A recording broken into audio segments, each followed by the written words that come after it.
Welcome, Frank. We've been doing this kind of annual rite for quite a bit of time. I have done my best to outlast you. Somehow or another, you're inexhaustible, so you're still going. I'm running out of energy, so next year you're going to have to do this on your own. I think that's not true.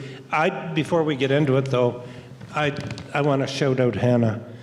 I've spent decades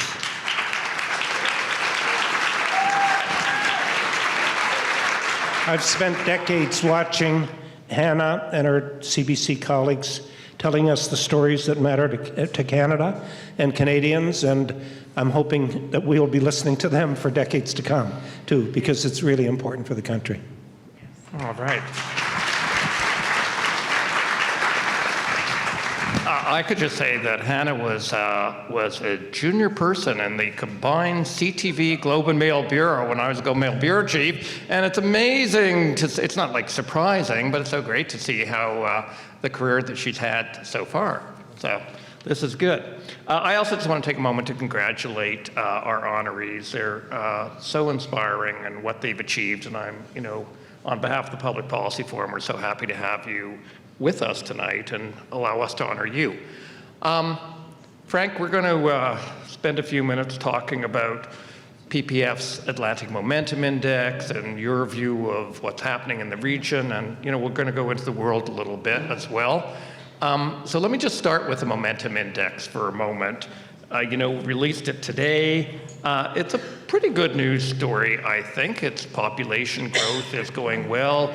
The age of the population has been falling. Exports are pretty good. There's a lot of other issues that housing and other issues that are, I think, getting in the way of things, but they're not unique to this region. What may be unique to this region is investment is very low, private sector investment. So what's jumping out at you at the moment as positive and negative trends? Well, I think the positive trend by a long shot is population increase. And just to set the ground rules a little bit, the rest of the country has always enjoyed population increase. Toronto, Montreal, Vancouver, 65 to 85% of all immigrants go to those places. And they did this for decades. So you would have all kinds of growth in those provinces and those jurisdictions. In Atlantic Canada, we never got to participate in that growth. We did not have a lot of newcomers to our region, and we didn't have enough newcomers to our region to lay down roots and really create an ecosystem. That's changed. And that changed with the Atlantic Immigration Pilot. It was a recognition by Ottawa, finally, that we needed a very special program targeted to Atlantic Canada. Now, as you probably know, in Ottawa, whenever you have a program targeted to Atlantic Canada, within a year or two, everybody else in the country wants the same program. So the Atlantic Immigration Pilot is now a pilot across the country, but that's all right. We still are getting an outsized share of immigrants to our region. And that has done a lot of things, Ed. It has created just new consumption. It's created markets for housing, perhaps more of a market than there is housing. It's created a pool of skilled labor. It's allowed us to populate our industries across the region. We're having trouble getting skilled labor. And it's created more consumers. It's just done a lot of really positive things for the region. I should tell you, before you even ask me, I would say that the magic is running out a little bit. I want to ask you before you say it. I mean, otherwise, you can ask your own questions if you like. Is the magic? No. We've talked about this a lot over the years, how At some point, we got a sea change in attitude where immigration was seen as something that would compete with people for jobs. It was a negative, and then it became a positive. But with the various things going on, and particularly the housing pinch that people are feeling, how concerned are you that the magic might be running out? Yeah, well, I'm concerned about it. There was a poll out, coincidentally, today. I think a mainline poll, I'm not sure which pollster, basically saying that 62% of people feel that we've gone far enough. 16% thought we should go further. But that's a huge shift, in my view, in a short period of time. So there's no doubt that we have, I don't think that social license is gone. I think people from outside of our country are still welcome into our communities. I think there's still a high level of respect and tolerance for people coming in. But there's a very vivid understanding that our healthcare system can't handle all of the people, and that we don't have enough housing for all of these people. So I would say that we've gotten ahead of our blocking. That doesn't mean we should stop doing this. It just means that we have to focus on making sure that we have the infrastructure to support this population increase. Yeah, this sort of seems top of mind. I've done several media interviews yesterday and today on the Atlantic Momentum Index, and the question keeps coming up, well, are we bringing too many people in? And I say, I don't think you're bringing too many people in. I don't think the country is or the region is. Well, perhaps the country is.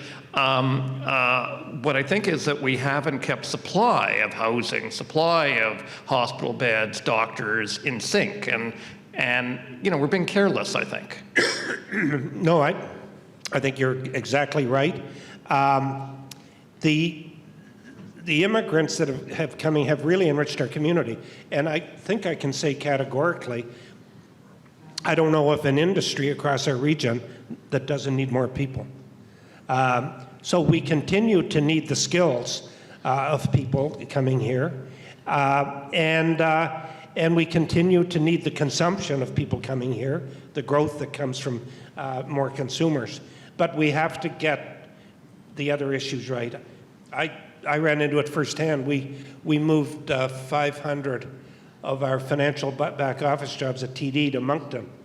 And well, a couple of weeks ago, we announced another 200. Does the vice chair play in that? Moncton? Yeah. It's kind of, You're not running, are you? no, but Okay. it helps to have somebody on the inside, I'd say. But the biggest complaint I was getting from our managers was access to health care and access to housing. That's the only limitation on growth. So, right. But that's fine.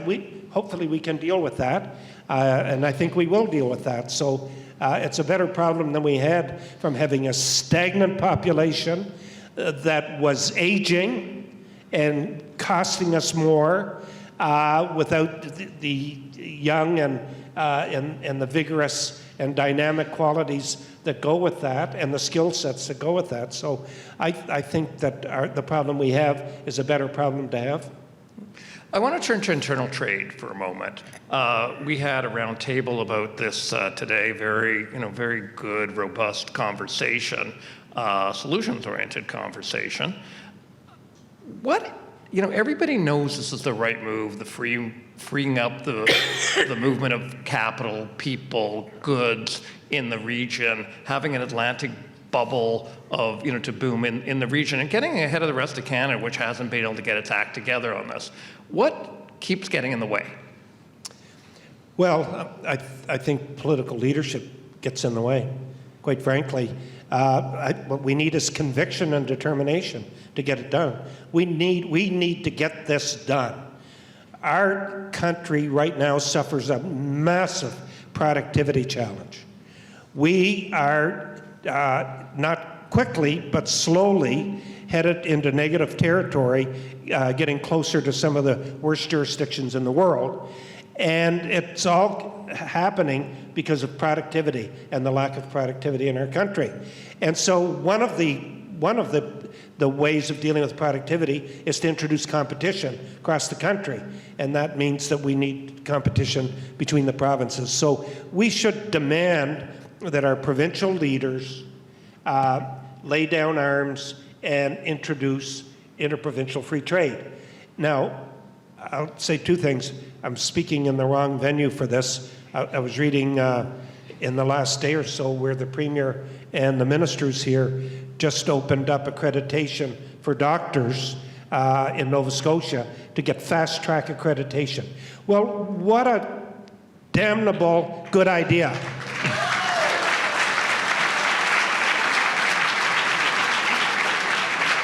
And we just seem to be, we're letting, and I don't know who, are they professional accreditation associations?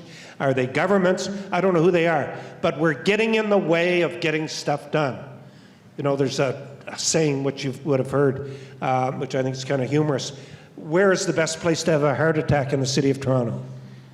In the back seat of a taxi cab. Well, but there are so many doctors, skilled doctors, that are driving cabs that, in fact, your best health care is probably in a taxi cab. But all of that to say, we've got to fix that. The waste of human resource and the inability for us to look after our medical needs, we just have to fix that. So I would say this. I think there are some political reasons that slow this down. There are some provinces that are not keen on this and will obstruct every step of the way. So I think we should create a coalition of the willing. Every province that wants to sign up for free trade, sign up for free trade. And before too long, the other ones will want in. Okay, people like that message. And people in rooms like this tend to like those kinds of messages. And in our room today, the economists love the message. Yeah. But some of the people who've been in politics kind of are going, how do you sell this on the doorstep? How do you sell this on the doorstep? So you used to do doorsteps. Yeah. How would you sell this on the doorstep? Well, I think you tell them that it's going to improve the overall quality of your life. Somehow or other, we've got to shape a message that people will buy into. Ordinary Canadians know that it is stupid that they can't have interprovincial free trade, things like wine and beer and other commodities, that a person with a trade can't go from one province to the other without getting reaccredited, all of those kinds of things. Canadians know that that is really stupid. Where you'll run into problems are vested interests. There could be a union that has a certain accreditation process, and they're not going to want another province to tell them that they have to respect the other province's process. We just have to have the guts to cut through that and do it, Ed. And I think the Western premiers seem to be quite committed to doing that. I think the Eastern premiers could be quite committed to doing that. And I think we should have a coalition of the willing. Those who want to sign up, sign up.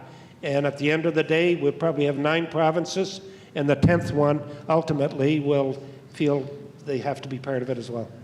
You know, I sometimes think about these ridiculous, intractable problems, of which there always seem to be many. And this is, clearly one of them that, what's new that's out there that might add and freshen up the argument? And in this case, I've been struck that when people talk about Donald Trump's tariff and the research that's been done by some of the banks, kind of says it could have a 3 to 4% GDP effect on Canada. Yeah. And the research on internal trade barriers says a 3 to 4% penalty that Canada's paying because of them. And I just go if Donald Trump is going to impose tariffs on us, why don't we just take them off ourselves at the same time? I love it. But you're absolutely right, Ed. We're looking at a world where there's going to be tariff barriers everywhere. If Trump wins and if he starts a tariff war, every country's going to have to participate in that. And the least we could do is take down tariff barriers within our country. I think there's an appetite for it. I think somebody's just got to have the political moxie to stand up and lead it. I'm convinced the government of Canada have been playing pussyfoot with the provinces too long. The government of Canada has jurisdiction over interprovincial trade. They should use the power they have and force this on the provinces. And by the way, there is some progress now. One minister from Nova Scotia, Anita Anand, as part of her portfolio Treasury Board, she is responsible for the regulatory process in Canada as well. And so she's introducing this concept of regulatory recognition. So what that would mean is that if I have a certain accreditation in my province, that I'm asking you to recognize that accreditation in my province, and I'll recognize the accreditation in your province. So Yeah. it's a way to walk before you run. Totally. So I just to finish up on this point, I just say I'm not an Atlantic Canadian. I'm a wannabe Atlantic Canadian, of course, but apparently you can never become one if you were born in Lower Canada and spent your life in Upper Canada. But I would say that I think there's an incredible opportunity for Atlantic Canada to take national leadership to get ahead of the country while it's trying to figure it out. And this is the time, clearly. Look, I couldn't agree with that more. It is the time to do it. And, but I don't want people to leave feeling like it's all despair. Atlantic Canada has been leading the country. When I get people in Western Canada usually, or Ontario, saying, why don't you guys all get together, form one province? I said, well, in many ways we are one province now. We've rationalized a lot of things that we take for granted. We have a children's hospital in Halifax. All of the other provinces feed their patients into Halifax. We have an ag college in Nova Scotia. All of the other universities have stood down on that. We have a forestry school in Fredericton. They're the only one for Atlantic Canada. We have an Atlantic Lotto for Atlantic Canada in Moncton. We have a veterinary college in Charlottetown, Prince Edward Island, and so on and so on. And we've done a lot of that rationalization already, some of the low-hanging fruit from some of the, I would call them pioneering premiers that we had in years gone by. So can we do this? Yeah. It involves getting 4 like-minded people in a room, and we could do this. Okay, I want to, as we get near the end of this conversation, but not quite at the end yet, I want you to take off your former Atlantic Premier and still Atlantic Guru hat and put on your former Canadian Ambassador to the United States hat. So the election there is less than a month away. I won't ask you to predict who's going to win because I don't think you have any better idea than anybody else in the room ultimately. If you do, please correct me. But I do want to say, from a Canadian point of view, what do you see the dangers and the opportunities that are out there in a Harris or a Trump victory? Yeah. Well, I think if it's a Harris victory, it'll be more of the same.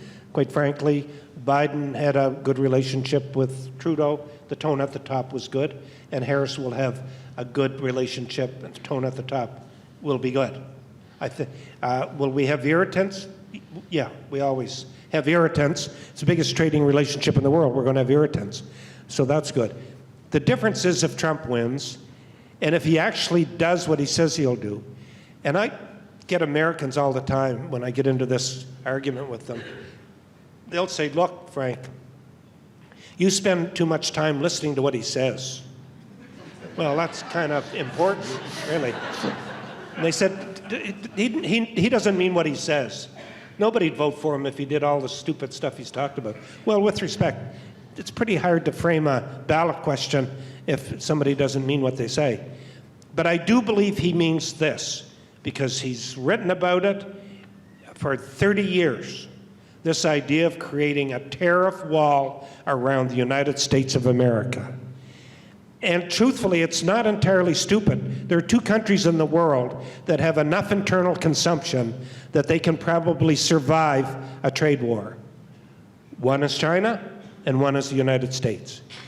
And so what he wants to do, if in fact he's elected, he wants to put at least a 10%, maybe more, tariff wall up around the United States of America.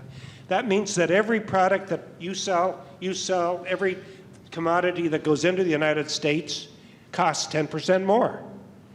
And what does that mean? It means American consumers pay 10% more.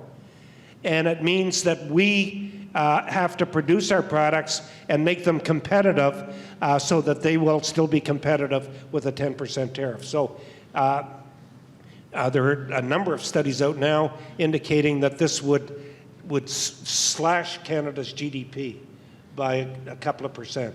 It would literally slash it. So what does he, there are 2 or 3 things he wants to do, all of which are really apocalyptic.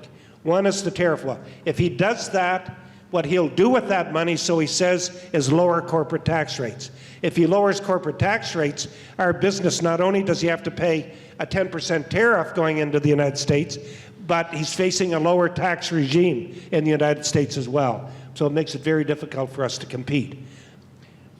Thirdly, you'll end up getting retaliation. Every country in the world is going to have to retaliate. And that means that we'll be facing trade barriers all over the world, all of which will result in trade slowing down and costs going up. Back to 1930s beggar thy neighbor policies. It's, look, you remember that. We didn't learn our lesson then. But that's exactly the lesson from history. Yeah. The Smoot-Hawley back in the 1930s. So that's number one. Number two, which may be even more ominous, but there's probably a good side to it as well. And that is, he says, and again, you just don't know whether he'll do it, that he is going to expel millions and millions of undocumented people who are in the United States of America. Now, I want you to think about what that means, because we haven't seen this for 50, 60, 70 years. This means chasing people through backyards and taking your gardener. It means taking the people on the golf course. It means taking the people who are building your homes. It means taking the people who are working in nursing homes.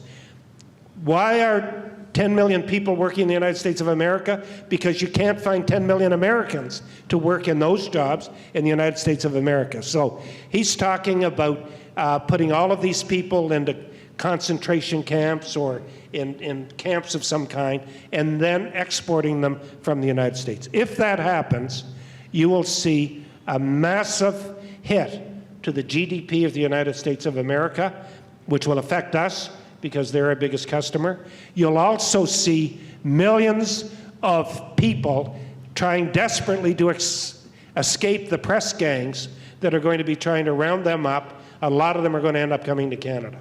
And we're going to have more people in here than we can handle, and they're going to, in many cases, want to go back across the border, in which case it opens up real friction and tension with the United States.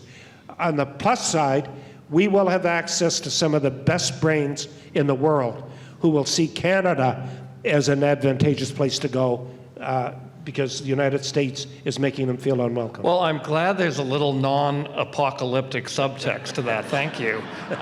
Thank you. What? It's time for us to go, but you talked about the tone at the top. If there were a change of government nationally in Canada, how would that perhaps alter, or would it not alter what you're talking about? With the United States? Yeah.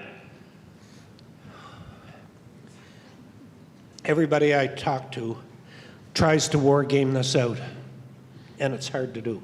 They'll say, well, Trudeau didn't get along with Trump, so Poilievre can only be better. I happen to know that Trudeau actually got along quite well with Trump. In fact, their last phone call, Trump said, I love you, man. I really love you. I've always loved you, Justin.